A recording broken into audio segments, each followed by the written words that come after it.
market updates every so often. We talk about what's going on in the financial markets and what we're seeing and our thoughts on market activity. And if you've talked to me even briefly over the last few weeks, you know that I've made it clear that my proverbial crystal ball is broken. Now, if a financial advisor who follows this stuff for a living has absolutely no idea what to think or expect, well, that's pretty disconcerting for some folks. And as I've said to many of you, there is unfortunately no how-to guide I can just pull off the shelf for how to manage money in a financial pandemic. There may have been a guide from 1918, but apparently it's completely out of print. So that said, as a financial markets nerd, this situation that I find myself in right now, that all of us find ourselves in, has been one of the most challenging puzzles I've been privileged to put together in my now 2 decades plus career.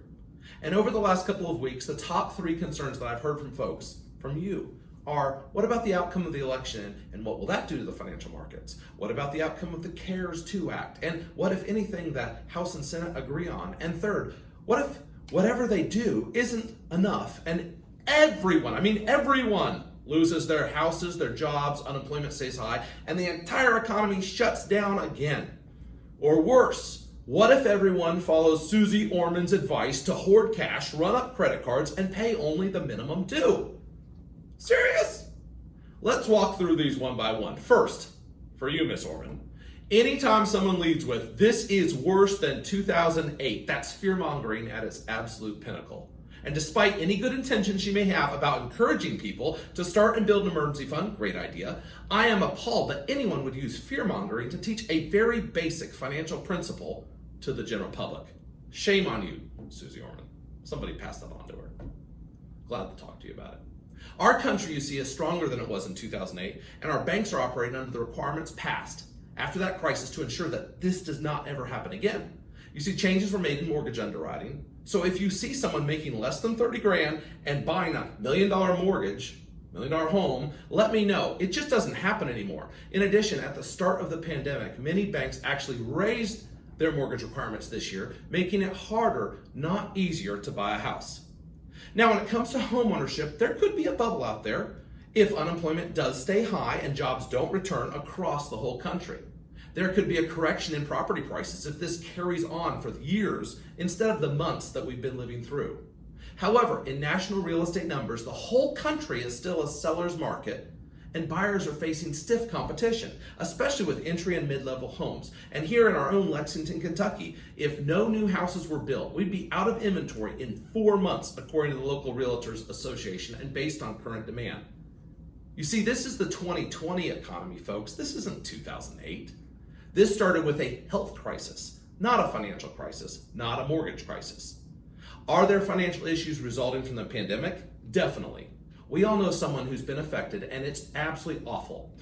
But even last fall in early 2020, we all knew of people who had lost their jobs or their houses or their cars for one reason or another. In fact, in Lexington here, more than 30 restaurants had already shuttered the doors at the end of 2019 simply because of stiff competition. And of course, my heart goes out to anyone in that situation who has seen their life's dream of a restaurant or a small business ripped away because they were literally shut down by the government. One major player in all of this is the Federal Reserve, and they are committing unprecedented amounts of financial support to the financial markets. And this is the part that I actually really do pay attention to. They're attempting to stabilize and make sure that the markets function properly. But will it work? Well, like I said, my crystal ball is broken. This is all uncharted territory, and it's a global crisis after all. I have no idea if the money handed out via the Fed or the CARES Act will create prosperity or simply fix a broken window. Only time will tell. And as many blank checks has been written, we do know that eventually the country will have to pay the price. And in the foreseeable future, I think this will prop up significant portions of the economy, at least until an effective drug combination is found or a vaccine becomes widely available and distributed. As the country opens up and fits and starts, we'll get a new normal, even if that does mean we have to wear our masks, right, everywhere we go, and there'll be an election to deal with, and believe it or not, the next day after the election, life will go on.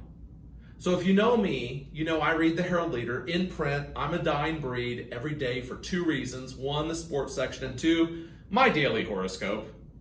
It's my guilty pleasure. And all the rest of the news outlets, CNN, Fox News, etc., I ignore. Why? Well, back in the early 2000s, when that tech boom bust and the world cratered, I decided that the only thing I could control was my own perspective in mental health. I talked to my friends and family about what was going on in the world, but I tuned out the mainstream news. And yet, I know from all of you what I need to be worrying about. And I'm grateful for all the time you spend worrying for me. But none of those things affect how I do my job or how I make financial decisions for your portfolios. With every investment we make, we are judging and measuring the companies, the products, and the solutions. And it never has to do with who our elected leaders are or what the television talking heads say. And if we're friends on social media, you've seen that many of my posts start with the phrase, "Smith is happy." That's intentional. The best thing you can do for your mental health and emotional capacity is to choose happiness each and every day. You can measure what the talking heads say, but don't allow them to create anxiety about things that you literally have no control over. This is just life, folks. Let's live it. As always, please keep those questions coming. I actually need to know what's going on out there. And in all seriousness, do let us know what your concerns are. We're always doing the best we can to help you succeed, and we're only a phone call away.